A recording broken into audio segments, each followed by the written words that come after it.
ఇచ్చి ఉండే సందర్భంలో గొడవలు బాగానే పడతాం. రైతారా రైతారా రైతారా దేవుని యొక్క వాక్యం తెలుస్తుంది. మనం చాలా జాగ్రత్తగా ఉంటాం. నేను ఎప్పుడు పూర్తిగా సాక్షి ఉన్నాను. మనోడు వాళ్ళ మామగారికి నేను పరిచయం తీసుకెళ్ళాడు అమ్మాయిలో.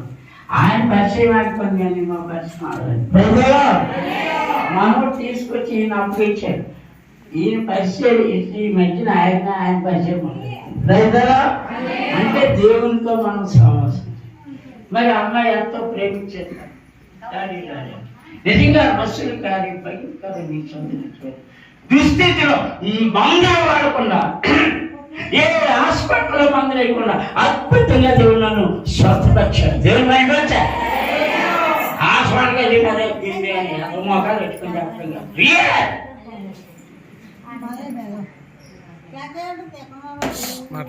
మన దేవుడు ఎంత శక్తివంతుడు. అనేక మంది కుష్ఠరోగులను బాగు చేశాడు దేవుడు. మనం చూడలేదు నన్ను. ఇంకో గొప్ప విషయం ఏంటంటే కుష్ఠరోగులు బైబిల్లో పెళ్ళి అయినట్టు మనం చూడం.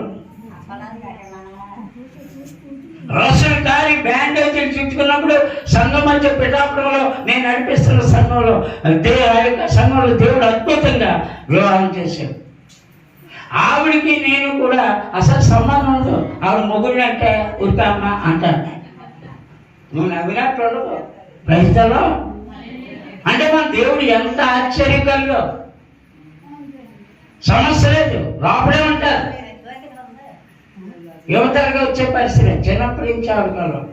అది పరిస్థితులే అమ్మమ్మ గారిది నానమ్మ గారిది మొదలుపెట్టే నేను నడిపిస్తాను. పెళ్ళికి రాలేదు చాలా అతను దేవుడు జతపరిచేది కనుక తర్వాత ఇప్పుడు ఆ అమ్మాయిని ఏమంటారు తెలుసా? ఆవిడ పేరు ఇది పేరు